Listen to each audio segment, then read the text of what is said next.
একসময় ঢলিউডের জনপ্রিয় জুটি ছিলেন দেব ও শুভশ্রী। পর্দার রসায়নের পাশাপাশি তাদের প্রেমের সম্পর্ক নিয়েও ছিল তুমুল আলোচনা। সম্পর্ক ভেঙে যাওয়ার পর দীর্ঘ সময় একসঙ্গে দেখা যায়নি তাদের। তবে এবার প্রায় 11 বছর পর আবারও একই সঙ্গে সিনেমায় ফিরছেন দেব শুভশ্রী। ভারতের স্বাধীনতা দিবসে সকালে প্রকাশ পেয়েছে তাদের নতুন সিনেমা দেশু 7-এর পোস্টারে পাহাড়ি পরিবেশে বাইকের উপর রোমান্টিক মুহূর্তে দেখা গেছে দুজনকে। পোস্টার প্রকাশের পরই সামাজিক মাধ্যমে শুরু হয়েছে নতুন আলোচনা, ভক্তদের কৌতূহল। পুরনো এই জুটির পর্দার রসায়ন এবার কেমন হয়?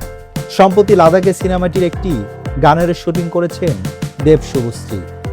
কলকাতায় ফেরার পর বিমানবন্দরে তাদের একে অপরকে জড়িয়ে ধরার দৃশ্যও আলোচনায় আসে।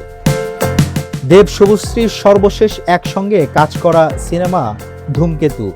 2015 সালে শুটিং হওয়া সিনেমাটির পর এবার আবারও পর্দায় ফিরছেন তারা।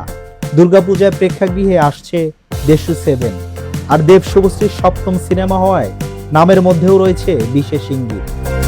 শুধু জুটি হিসেবে নয়, এই সিনেমার মাধ্যমে প্রথমবারের পরিচালকের আসনেও বসছেন দেব। সব মিলে পুরনো প্রেমের স্মৃতি আর নতুন সিনেমার রসায়ন, দেব শুভশ্রীর প্রত্যাবর্তন ঘিরে দর্শকদের আগ্রহ এখন তুঙ্গে।